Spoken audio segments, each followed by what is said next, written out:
semester. Apa kabar Ananda Ibu semua? Semoga selalu dalam keadaan sehat walafiat, selalu dalam lindungan Allah Subhanahu wa taala, Tuhan yang Maha Esa.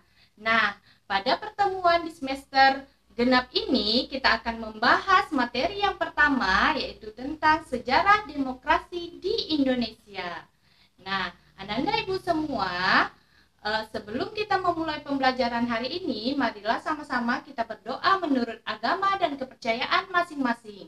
Berdoa mulai.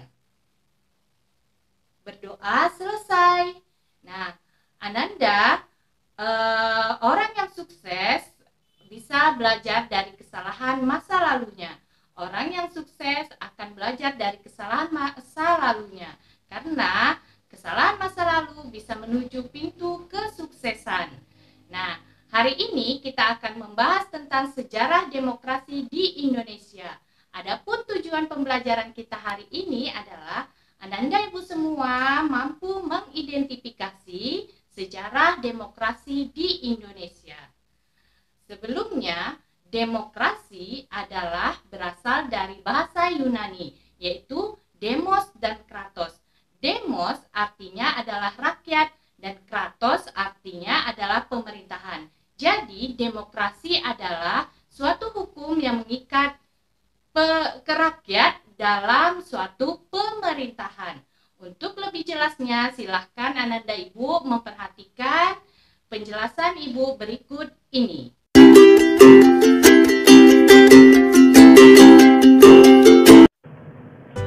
Sejarah demokrasi di Indonesia. 1. Periode demokrasi parlementer merupakan awal perkembangan demokrasi di Indonesia. Pada masa ini tidak mempunyai modal cukup untuk menjadi mapan dalam implementasinya, entah dalam teori, konsep, dan praktiknya.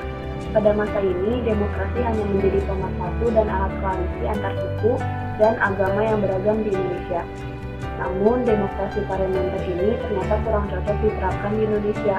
Dalam prosesnya timbul banyak perpecahan politik dan partai politik yang mendominasi terpecah belah. Kedua, periode demokrasi terpimpin atau Orde Lama. Demokrasi politik dan presiden dan berkembangnya pengaruh komunis dan peranan tentara dalam politik nasional. Pada masa ini, kekuasaan politik presiden terbukti melahirkan tindakan dan kebijakan yang menyimpang dari ketentuan Undang-Undang Dasar 1945. Hal tersebut menyebabkan hilangnya social control dan check and balance dari legislatif terhadap eksekutif.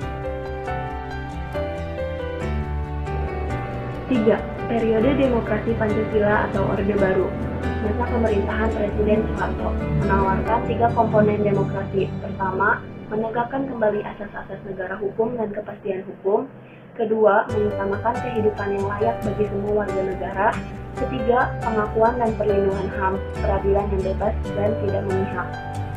Terjadi ketidakdemokratisan penguasa Orde Baru yang ditandai oleh dominannya peran militer, birokratisasi dan sentralisasi pengambilan keputusan politik, pengebirian peran dan fungsi partai politik, campur tangan pemerintah dalam berbagai urusan partai politik dan publik, politik masa mengambang, monolisasi ideologi negara, inkorporasi peleburan lembaga pemerintah.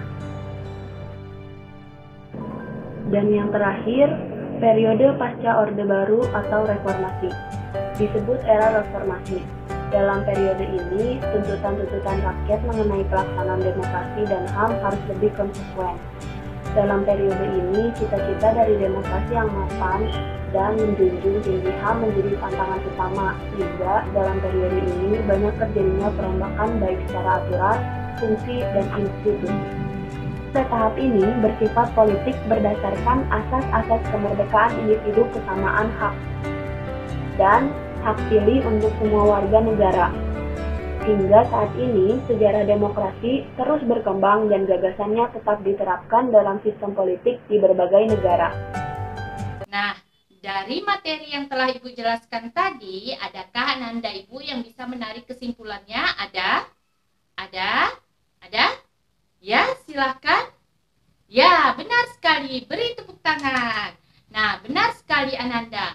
Yang mana sejarah demokrasi di Indonesia dilalui pertama ada demokrasi parlementer atau demokrasi liberal, yang kedua ada demokrasi terpimpin, yang ketiga ada demokrasi Pancasila, dan yang terakhir ada demokrasi reformasi atau demokrasi yang kita gunakan hingga saat ini. Nah, agar Ananda Ibu lebih memahami materi kita hari ini, silakan Ananda Ibu menjawab pertanyaan yang telah Ibu sediakan. Yang mana pertanyaannya adalah, pertama, jelaskan yang dimaksud dengan demokrasi. Yang kedua, jelaskan yang dimaksud dengan demokrasi terpimpin. Yang ketiga, jelaskan yang dimaksud dengan demokrasi Pancasila.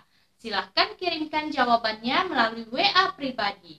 Ibu tunggu paling lama 5 menit sebelum jam pembelajaran hari ini selesai.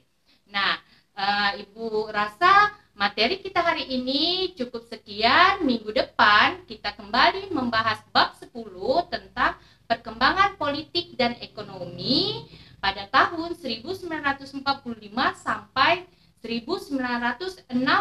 Artinya perkembangan politik dan ekonomi setelah masa awal kemerdekaan. Sampai jumpa minggu depan.